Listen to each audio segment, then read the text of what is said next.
Salam, hər vaxtınız xeyir olsun. Əziz izləyicilər, müəllimlər, şagirdlər və biologiya sevərlərimiz.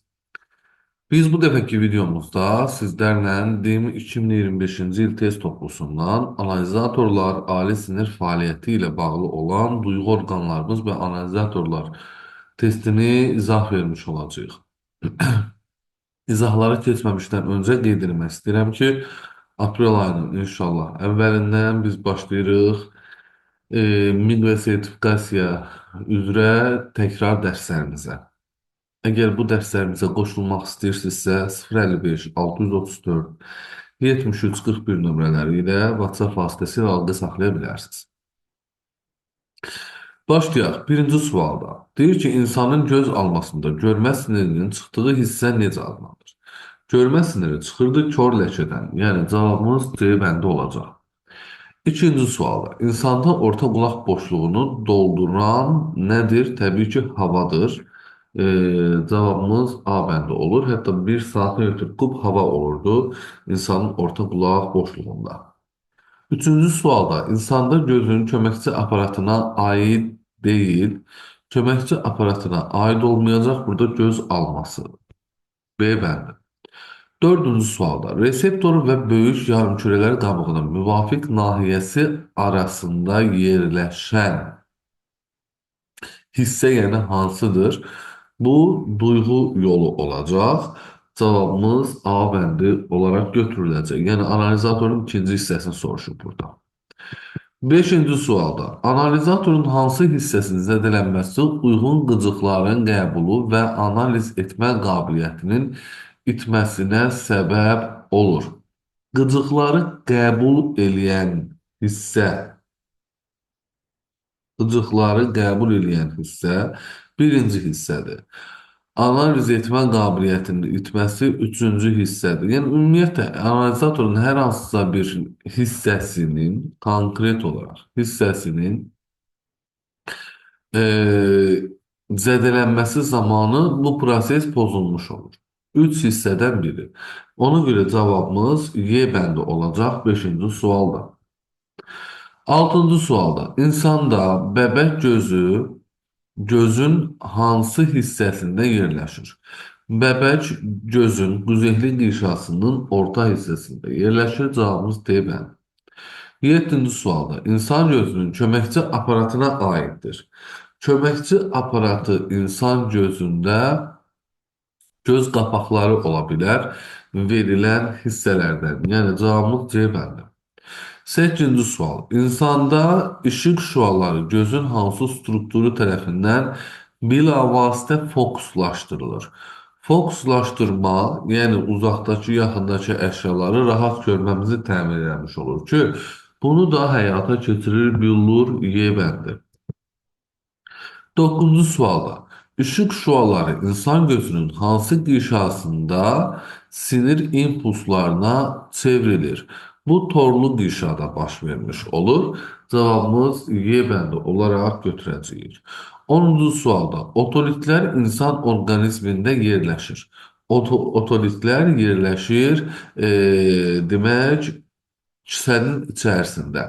Oval və dairəvi kisəciklərdə cavabımız B bəndi olaraq götürəcəyik. Gəldik 11-ci suala. Otolitlər insan orqanizmində yerləşir daxili qulaqda. Yəni cavabımız Y bəndi. 13-cü sualda. Yarım dairəvi kanallar və kisəciklər insanda hansı duyğunun yaranmasında xüsusi rol oynayır? Müvazinətin yaranmasında rol oynayır. Cavabımız D bəndi. 13-cü sualda insanda bilavasitə eşitmə hissiyatı ilə əlaqədar deyil. Burada cavabımız oval və dairəvi kisəciklər olacaq ki, bunlar müvazinətdə rol oynayır, eşitmədə rol oynamır. 14-cü sualda göz almasının qanla təchiz olunması gözün hansı qişasının funksiyasına daxildir? Təbii ki, damarlı qişanın D bəndi olacaq bizim cavabımız. 15-ci sualda görmə analizatorunun duyğu yolu necə adlanır?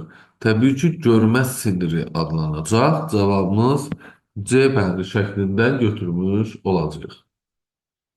16-cı sualda Əsasən dilin yanlarında yerləşən dad reseptorları nəyi hiss edir? Yəni turşu və duzlunu hiss eləmiş olur, qəbul eləmiş olur. Ona görə cavabımız A bəndi olaraq götürmüş olacağıq. 17-ci sualda hansı görmə orqanının xəstəliyidir? Görmə orqanının xəstəliyi konjunktivitdir. Yəni cavabımız D bəndi olacaq. Digərləri görmə orqanına aid deyil. 18-ci sualda gözün hansı strukturunun fəaliyyətinin pozulması toyuq korluğuna səbəb ola bilər? Toyuq korluğuna səbəb olacaq çöpcüklərin fəaliyyətinin pozulması. Yəni cavabımız Y bəndidir və gecə də görmürdük də biz burada. 19-cu sualda gözün hansı hissəsinin fəaliyyətinin pozulması rəng korluğu və ya daltonizmə səbəb ola bilər? Kolbacıqların fəaliyyətinin pozulması cavabımız A bəndi şəklində götürəcəyik. 20-ci sualda insanda eşitmə analizatorunun mərkəzi hissəsi beyin yarımkürələr qabığının hansı payında yerləşir? Gicgah payında yerləşir. Cavabımız C bəndi. 21-ci sualda görmə analizatorunun insanda mərkəzi hissəsi beyin yarımkürələrinin hansı payında yerləşəcək? Yenə cavabımız C, ənsə payında yerləşəcək. Davam edirik. 22-ci sualda gözün quruluş elementlərindəndir və bəbəyin arxasında yerləşir. Bulanması katarakt xəstəliyinə səbəb olur. Bu hansı hissədir? Billurdur. Cavabımız B bəndi. 23-cü sualda insan üçün doğru deyil. Orta qulaq eşitmə borusu vasitəsilə burun udulaqla əlaqə saxlayır. Bu düz fikirdir. Bir orta qulaqda 3 eşitmə sümüyü var, bu da düzdür. Eşitmə orqanı 3 hissədən, 3 şöbədən ibarətdir. Bu da doğru bir fikirdir. Eşitmə reseptorları yarımdairəvi kanalda yerləşir. Xeyr, müvazinət reseptorları falan orada olsun da. Yarımdairəvi kanalda eşitmə reseptoru olmur axı. İlbizdə olur. Bax, səhv variantımız deyil. Eşitmə qabiliyyəti çox güclü səsdən pozula bilər. Bu da doğru bir fikirdir. 24-cü sualda insanda gözün köməkçi strukturu gözün köməkçi strukturu nədir yəni? Təbii ki, göz yaşı vəziləridir. Cavabımız D bəndə olacaq. 25-ci sualda insan gözünə adi gözlə baxdıqda görmək mümkün deyil. Üçüncü göz qapağı rudimentini görmək olur. Quzeyli qırşağı görünür. Ağlı qırşağı görünür, bəbək görünür, amma torlu qırşanı görmək olmur, çünki daxili qırşadır. Y bəndə oldu.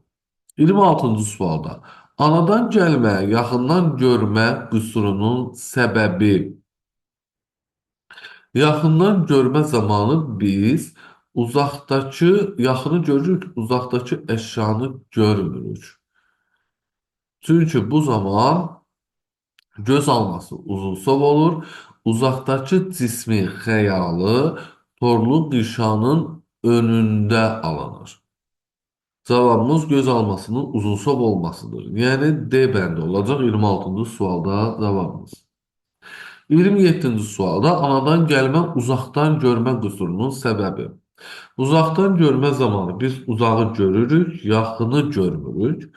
Səbəbi göz alması ensiz olur və cismin xəyalı torlu qırşanın arxasında alınır.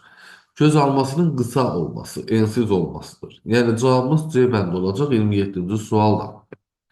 28-ci sualda insan orqanizmi üçün səhv mülahizə hansıdır? Bir orta qulaqda 3 eşitmə sümüyü var, doğrudur. Təbil pərdəsinin və yarımdairəvi kanalların sayı eynidir. Xeyr. Təbil pərdəsi 2 dənədir, hər qulaqda 1 ədəddir. Yarımdairəvi kanal 6 dənədir. Yəni cavabımız elə B bəndi olacaq bizdə. Səhv olan B bəndi. Yarımdairəvi kanallar müvazinət orqanına aiddir. Doğrudur. Vestibulyar aparat daxili qulaqda yerləşir. Doğrudur. Eşitmə reseptorları yalnız bizdə yerləşir. Bu da nədir? Doğrudur. 29-cu sualda uzaqdan görmə zamanı yaxındakı əşyaların xəyalı alınır torlu qışanın arxasında. Yəni C bəndi olacaq bizim cavabımız. Yaxından görmə zamanı isə uzaqdakı əşyaların xəyalı alınır torlu qışanın önündə, yaxında alınır. Cavabımız A bəndi. 31-ci sualda. İnsan üçün səhv mülahizə, eşitmə reseptorları həm yarımdairəvi kanallarda, həm də kisəciklərdə yerləşir. Elə bu səhvdir də. Yarımdairəvi kanalda eşitmə reseptoru yoxdur. Nə də kisəcikdə yoxdur. Cavabımız A bəndi olacaq. Digərləri də doğru bir fikirdir təbii ki. 32-ci sualda daxili qulağın iltihabı zamanı yarımdairəvi kanallar, oval və dairəvi hissəciklər zədələnərsə, insanda ilk növbədə hansı hissiyat pozular? Təbii ki, müvazinət pozulacaq. Cavabımız C bəndi. 33-cü sualda insanda qulağın iltihabı zamanı oval pəncərə zədələnərsə, ilk növbədə hansı hissiyat pozular? Təbii ki, oval pəncərə zədələnirsə eşitmə pozulacaq. Cavabımız A bəndi. 34-cü sualda hansı halda həkim xəstəyə qabarıq linzalı eynəklərdən istifadə etməyi məsləhət görür? Qabarıq linza toplayıcı linzadır. Bu zaman cismin xəyalı gərək torlu qışadan arxada alınsın ki, arxadakı xəyalı toplayıb önə torlu qışanın üstünə gətirmiş olsun. Əşyanın xəyalı torlu qışanın arxasında alındıqda, yəni cavabımız D bəndi olaraq götürəcəyik. Reseptorlar olan qışa zaten torlu qışadır. 35-ci sualda insanda müvazinət orqanının elementlərinə aid deyil. Cavabımız İlbis. Eşitməyə aiddir. Amma yarımdairəvi kanal, oval və dairəvi hissəciklər, otolitlər müvazinətə aid edilmiş olur. 36-cı sualda hansı halda həkim xəstəyə sökük linzaları olan eynəkdən istifadə etməyi məsləhət görür? Yaxından görmə xəstəliyi zamanı, yəni əşyanın xəyalı torlu qışanın önündə alınanda.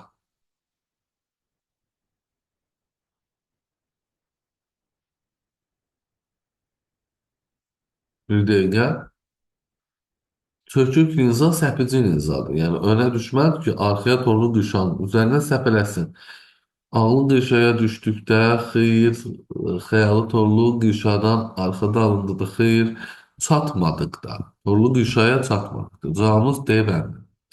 37-ci sualda. Əgər əşyanın xəyalı torlu qışadan öndə alınarsa, onda həkim xəstəyə nə məsləhət görür?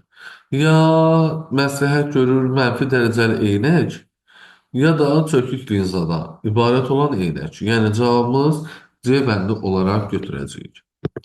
38-ci sual. İnsan bədəninə cazibə qüvvəsi təsir etməzsə, ilk növbədə nə baş verəcək? Təbii ki, ilk növbədə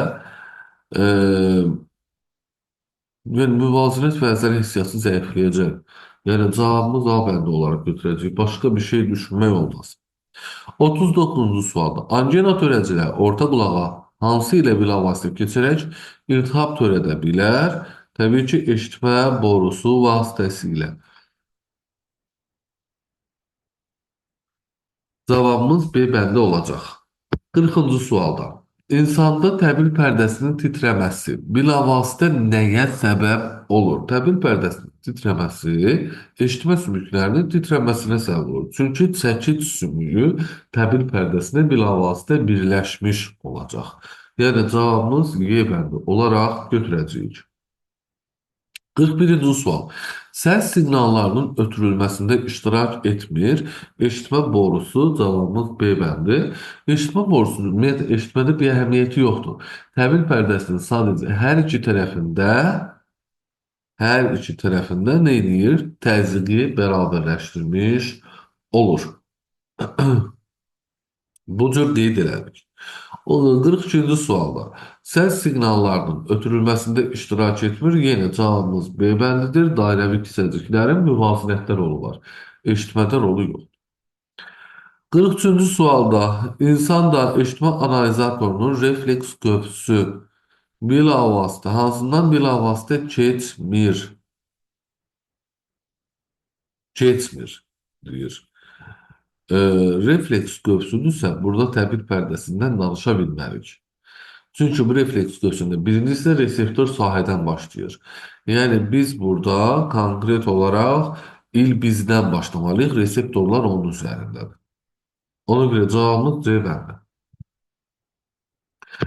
44-cü sualda insanda eşitmə və görmə nahiyələri beyin yarımkürəli qabığının müvafiq olaraq hansı payda yerləşir? Eşitmə gicgahda, görmə də ənsədə. Yəni cavabımız C bəndi olaraq götürüləcək. 45-ci sual. İnsanda görmə və dəri əzələ hissiyatı nahiyələri beyin yarımkürəli qabığının müvafiq olaraq hansı payında yerləşir? Görmə ənsədə idi, dəri əzələ hissiyatı isə təpədə yerləşmiş olurdu. Hissi nahiyə mərkəzi şırımdan arxada, hərəki nahiyə isə mərkəzi şırımdan öndə yerləşirdi. Bu şəkildə qeyd eləmişdik biz. Ona görə cavabımız C bəndi olaraq götürülmüş olacaq. 46-cı sualda insan bir otaqdan digər otağa keçən kimi onun göz bəbəkləri daralmışsa, deməli o qaranlıq otaqdan işıqlı otağa keçmişdir ki, göz bəbəkləri daralıb. Burada dairəvi əzələlər yığılıb və güclü işığın təsirindən göz bəbəkləri daralmış olub.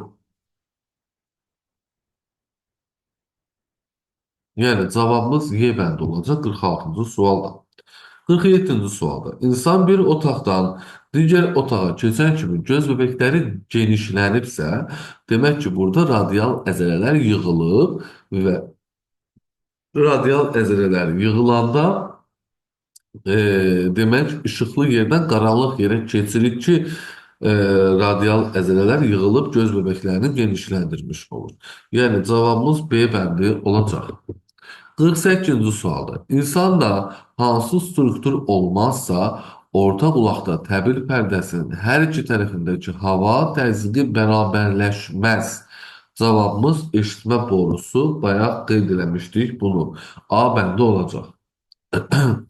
49-cu sualda göstərilənlərdən hansı təbil pərdəsinin aldığı titrəyişləri gücləndirir və onları pəncərəyə ötürür. Yəni oval pəncərəyə ötürür. Təbii ki, eşitmə sümükləridir cavabımız. Y bəndə olacaq. 50-ci sualda orta qulaqda təzyiqin xarici mühitdəki təzyiqə bərabər olmasını təmin edir. Eşitmə borusu, yəni cavabımız A bəndi olacaq. 51-ci sualda insanın duyğu orqanlarından hansının işi bilavasitə yer kürəsinin cazibə qüvvəsindən asılıdır? Müvazinət orqanı, yəni cavabımız B bəndi olacaq. 52-ci sualda insanın ağız boşluğunda olmur. Temperaturu hiss edən reseptorlar var. İstilik, soyuğu.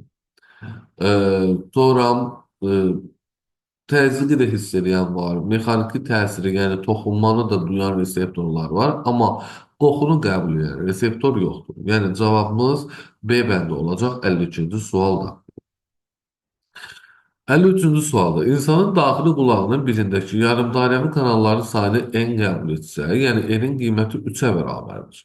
Onda bir orta qulaqdakı eşitmə sümüklərinin sayı nəyə bərabər olar? Yenə 3-ə bərabər olar. Yəni n olacaq cavabımız. Çünki sayıları bir-birinə bərabərdir. 54-cü sualda insanın bir orta qulağındakı eşitmə sümüklərinin sayını n qəbul etsək, hər iki qulaqdakı yarımdairəvi kanallar bundan 2 dəfə çox olacaq. Yəni cavabımız 2n olacaq. Y bəndi. 55-ci sualda həkim xəstənin gözünü müayinə edərək kolbacıqların fəaliyyətinin pozulması və bunun irsi xarakter daşıdığını söylədi. Həkim gözün hansı xəstəliyini aşkar etdi? Təbii ki, daltonizmi aşkar etmişdir. B bəndi oldu bizim cavabımız. 56-cı sualda aşağıdakı qrafikdə bir insanın müxtəlif işıqlanma şəraitində olarkən göz bəbəklərinin diametrinin dəyişilməsini əks olunmuşdur. Buna əsasən işıqlanma miqdarına əsasən azdan çoxa doğru düzün. İşıqlanmanı azdan çoxa doğru düzün.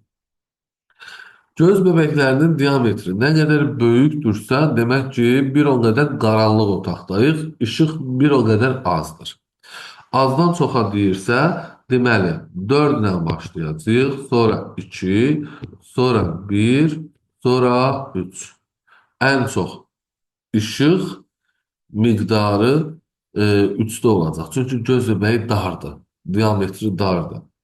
Güclü işıqda göz bəbəyinin diametri daralır. Amma ən zəif işıq 4-də olacaq, çünki göz bəbəyinin diametri böyükdür. Ona görə. Cavabımız 4, 2, 1, 3 A bəndi olur 56-cı sualda. Qəşəng sual idi. 57-ci sualda insanın göz almasının müxtəlif hissələri və onların funksiyaları barəsində hansı müddəa səhvdir? Çöpçüklər görmə reseptorlarıdır, doğrudur. Qüzehli qışada işıq şüasının miqdarı tənzimlənir. Bəbək var idi, bəbək işıq şüasının miqdarını tənzimləyirdi. Yəni bu e, doğru bir fikirdir. Buynuz qışa işıq şüalarını sərbəst buraxmır yox, buraxır olmalıydı. C bəndi səhvdir. Kolbacıqlar görmə reseptorlarıdır. Doğrudur. Billur işıq şüalarını fokuslaşdırır. Bu da doğru bir fikirdir. 58-ci sualda insan orqanizmi üçün doğrudur. Anadan gəlmə, yaxından görməyə səbəb göz almasının qısa olması yox, uzunsov olmasıdır. A bəndi səhvdir. P-yə baxırıq. Pulbacıqlar toran işıqdan qıcıqlanır. Xeyr, güclü işıqdan qıcıqlanır. Çöpçüklər parlaq işıqdan qıcıqlanır. Xeyr, zəif işıqdan qıcıqlanır. Bəbəyin daralması reflektor olaraq tənzimlənir. Bu ucu doğru bir fikirdir. Gözə rəng verən pigmentlər buynuz qışadı, quzeyli qışada yerləşir. D bəndi olur bizim doğru cavabımız. Səs dalğalarının insanın eşitmə orqanına keçmə ardıcıllığı. Səs dalğalarının.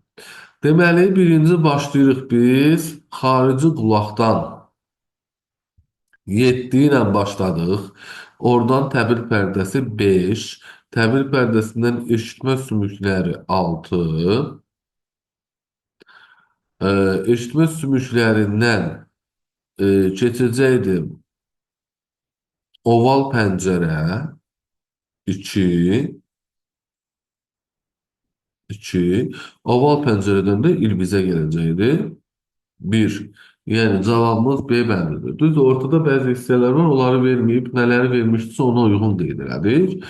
60-cı sualda çökük linzalı eynək taxan adam neyniyir? Yaxından görmə xəstəliyindən əziyyət çəkir. Ona görə çökük linzalı eynək taxır. Nə üçün?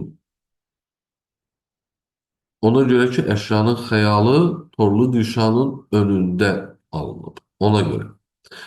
Eynəyini çıxartsa, onun gözündə uzaqdakı əşyanın xəyalı alınmalıdır. Harada? İndi qeyd elədik, torlu nişanın önündə. Yəni, cavabımız B bəndi. 61-ci sualda qabarıq linzalı eynək taxan adam uzaqdan görmə xəstəliyindən əziyyət çəkir. Göz alması ensizdir, qısadır, əşyanın xəyalı torlu nişanın arxasında alınır. Onu toplayıb önə gətirmək lazımdır. Torlu nişanın üzərində. Ona görə taxıbdır. İndi taxıbsa, əşyanın xəyalı torlu nişanın üzərindədir artıq. Çıxaranda nə olacaq? Yaxındakı əşyanın xəyalı torlu nişanı yenə arxasına düşəcək. Yəni cavabımız B bəndi olacaq. 62-ci sualda insanda eşitmə sinirinin fəaliyyəti pozularsa ilk növbədə deyib analizatorun ikinci hissəsinin işi pozulacaq. İlk növbədə. İlk növbədə deməsəydi analizatorun ümumilikdə işi pozulardı. Amma ilk növbədə eşitmə sinirinin, yəni ikinci hissənin işi pozulur. Sonra yavaş-yavaş digər hissələrində işini pozmağa başlayır. 63-cü sualda. İnsanda torluq işanın işi pozularsa, ilk növbədə görmə analizatorun birinci hissəsinin işi pozular. Yəni cavabımız C bəndir. 64-cü sualda. Bir torluq işadır. 2 görmə siniridir. 3 görmə mərkəzidir. Görək burada nədir? Düzgün fikir istəyir bizdən.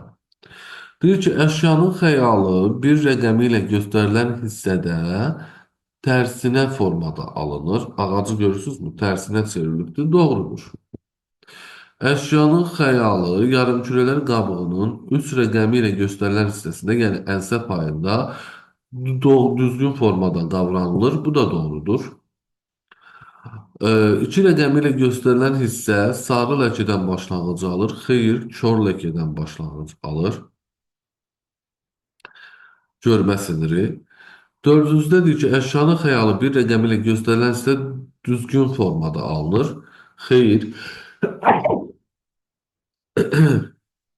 üzr istəyirəm. Tərsinə alınmalıdır, düzünə yox. 5-də deyir ki, 2 rəqəmi ilə göstərilən hissə ilə ötürülən impulslar ara beyindən keçir. Təbii ki, görmə siniri ara beyindən keçəcək. Bu da doğrudur. Cavabımız 1, 2, 5 Y bəndə olacaq. 65-ci sualda. İnsanda torlu qişaya düşdükdə aşağıdakılardan hansı daha gec baş verir? İşıq torlu qişaya düşübsə, demək, torlu qişada olan e, reseptorlar oyanır. Reseptorlar oyanır. Çöpçüklər olsun, kolbacıqlar olsun, fərqi yoxdur. Reseptorlar oyanır. Bu reseptorlar oyanandan sonra görmə siniri ilə ötürülüb mərkəzə. Ötürülüb mərkəzə. Və mərkəzdə analiz edildikdən sonra işıqdır da bu. Düzdür. Nə olub? Bəbəyin daralması baş veribdir burada. Bəbəyin daralması baş verib. Yəni cavabımız nə olacaq burada? B bəndi olacaq. Qeyd elədiklərimizin içərisində gördünüzmü? Ən son bəbəyin daralmasını qeyd elədik. Torlu qışa neyronlarının oyanması, kol bazıqlarının çöpçüklərinin oyanması eyni şeydir. Birinci hissədir. Görmə sinirindən mərkəzə ötürülür. Hərəkət sinirindən, yəni görmə orqanının qalxan yolları ilə, görmə sinirinin qalxan yolları ilə gəlir bəbəyə, göz bəbəyi daralır. Yəni cavabımız B bəndi olacaq. 66-cı sualda. 1, 2, 3, 4, 5 şəklində insan refleks köprüsü sxemi verilibdir. Deyir, hansı mərhələ aşağıda verilən heç bir hissəsinə uyğun deyil. Bu nədir? Pavlova görə analizatorun hissələri Selçinova görə baş verən reflekslərinin mərhələləri. Aha, yəni bu refleks köprüsünün 5 hissəsindən hansı nə Pavlovun qeyd elədiyi analizatorun hissələrindən, nə də Selçinovun qeyd elədiyi baş verən reflekslərinə aid deyil. Pavlovun birinci hissəsi, yəni Pavlova görə analizatorun birinci hissəsi refleks köprüsünün birinci hissəsinə, ikinci hissəsi ikinci hissəyə, üçüncü hissəsi üçüncü hissəyə uyğun gəlir. Selçinova görə baş verən reflekslərinin birinci hissəsi refleks köprüsünün birinci hissəsinə, ikinci hissəsi refleks köprüsünün üçüncü hissəsinə mərkəzdir də. Üçüncü hissəsi də işçi orqanlı insanın davranışı fəaliyyətinə uyğun gəlir. Yəni, uyğun deyil heç bir hissəsinə 4. Yəni, cavabımız D bəndi olacaq. 67-ci sualda. İnsan orqanizmində birləşərək analizator əmələ gətirə bilər. Demək, biz reseptorlar olan hissədir. Eşitmə siniri və beyin yarımkürə qabının güzgah payı. 1, 3, 4. 68-ci sualda. İnsan orqanizmində birləşərək analizator əmələ gətirə bilər. Torlu qışa, görmə siniri və ənsə payı. 1, 3, 4 oldu bizim cavab. 69-cu sualda. Doğru kəsişmələri müəyyən edin. İnsanda toyuq korluğu, çöpçüklərin funksiyasının zəifləməsi nəticəsində baş verir. Bir doğrudur. Toran ışıqda görmə qabiliyyəti pozulur. İki də doğrudur. Bilavasitə görmə analizatorunun ikinci hissəsinin funksiyası pozulur. Xeyr. A vitamini normadan artıq olması yox, çatışmaması. Bu da səhvdir. Cavabımız 1 və 2 olaraq götürəcəyik. Gəldik 70-ci suala. İnsan orqanizmi üçün düzgün olanları seçin. Daxili qulaqdadır. Oval kisəcik, ilbiz, dairəvi kisəcik, sö. Yəni cavabımız elə 3, 4, 6. 71-ci sualda. Şəklə əsasən insan dili üçün hansı doğru deyil? Doğru değil.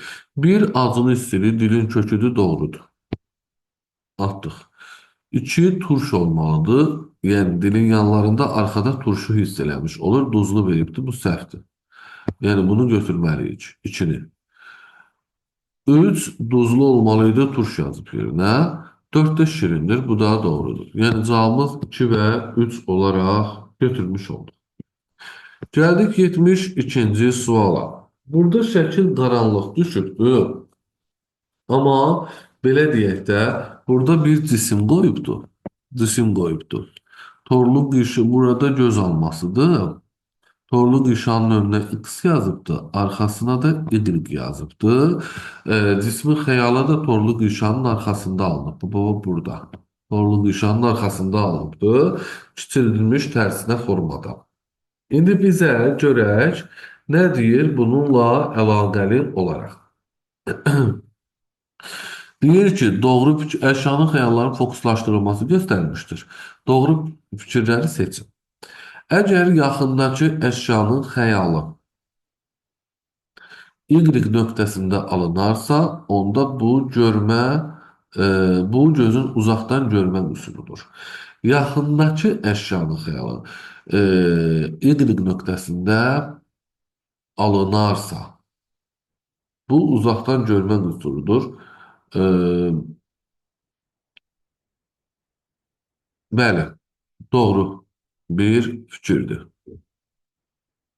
Doğru bir fikir hesab edilmiş olur. Uzaqdakı əşyanın xəyalı X nöqtəsində alınarsa, uzaqdakı əşyanın xəyalı X nöqtəsində alınarsa, göz almasının anadan gəlmə uzunsov olması ilə əlaqədar ola bilər. Bu da doğru bir fikirdir. Doğru bir fikirdir.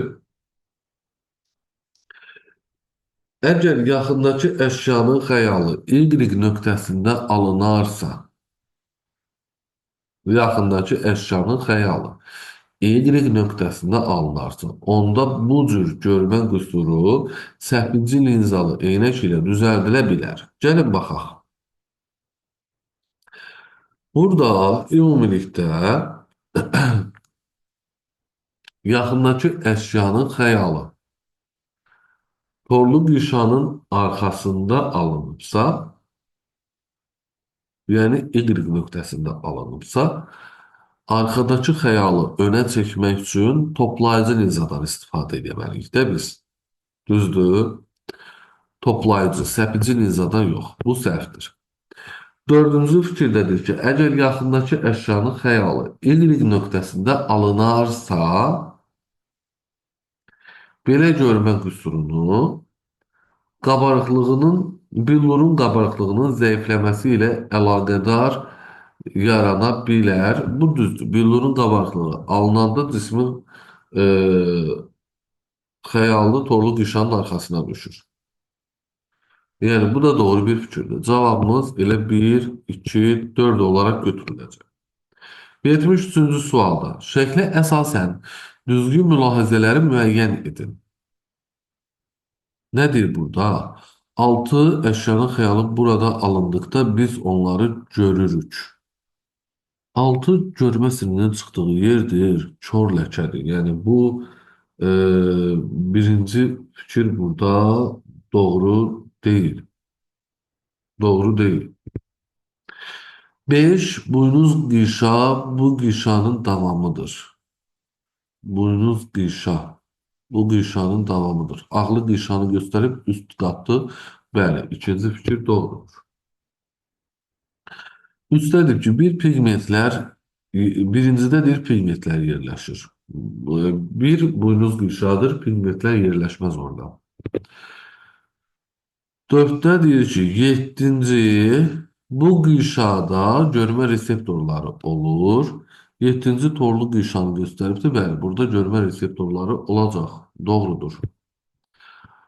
Beşinci fikirdə deyib ki, dördüncü işıq şüalarının miqdarını tənzimləyir. Dördüncü hansıdır? Burada yox, şüşəyə bənzər cismi göstəribdir. Tənzimləməz. Bu doğru deyil. Altıncı fikirdə göstərib ki, ikinci, yəni billur gözün optik hissəsidir. Bu doğrudur. Yeddincidə də qeyd edib ki, üçüncü bu qışada əşyanın xəyalı tərsinə alınır. Bəbək deyə orada xəyal alınmaz heç. Yəni cavabımız 2, 4, 6 olaraq götürəcəyik. 74-cü sualda. Euler-Venn diaqramına uyğun olan bəndləri müəyyən edin. Analizator Pavlova görə baş verən refleksləri seçin ona görə. Hər ikisində reseptor sahə var. A-nı aid elədik 3-ə. 3-ə. Hissi yol analizatorda var. Hər ikisində mərkəzi sinir sisteminin müəyyən hissəsi var. Hərəki yol heç birində yoxdur. İşçi orqan baş bir reflekslərində var. Yəni 1-ə B, 2-yə Y, 3-ə A, C. 75-ci sualda. İnsan orqanizminin uyğunluğu müəyyən edin. Pavlovun analizator hissələri refleks qövsünün mərhələləri. Yəni birinci hissə Pavlovun analizatorda reseptor sahədir. 1-ə A. İkinci hissə hissi yoldur. Üçüncü hissə də mərkəzdir. Yəni 1-ə A, 2-yə B, 3-ə C. Bu şəkildə. 76-cı sualda. Bir mətndə buraxılmış sözlərin ardıcıllığını müəyyən edin. Torlu qışa göz almasının ən daxili qışasıdır. 2 ilə başladıq. Bu qışada görmə reseptorları yerləşir. Çöpcüklər toran ışığın reseptorları olub, qaranlıqda görməni təmin edir. Görmə sinirinin çıxdığı yerdə görmə reseptorları olmur və bura kör ləkə adlanır. 6. Cavabımız 2, 3, 6 şəklində qeyd edilir. Gəldik, insan da 77-ci sualda. İnsan da gözün torlu qışasının mərkəzinə düşənə qədər işıq şüasının sadalananlardan keçmə ardıcıllığını təyin edin. Deməli, buynuz qışa qəbul elədi. Ötürdü bəbəyə. Bəbəkdən büllura. Oradan şüşəyə bənzər cismə, şüşəyə bənzər cisimdən də torlu qışadakı sarı ləkəyə. 2, 3, 1, 4, 5. 78-ci sualda. İnsanda eşitmə zamanı yalnız səs dalğalarının keçdiyi yol. Xarici qulaq 2, yəni qulaq seyvanı olmalıdır birinci, qəbul edir. Sonra xarici qulaq keçəcəyi təbil pərdəsi 5, eşitmə sümükləri 1 və oval pəncərə 4. 3, 2, 5, 1, 4 şəklində qeyd edəcək. Belə, əzdən, bu dəfəki test izahlarımızdan bu qədər. Sağ olun, hələlik.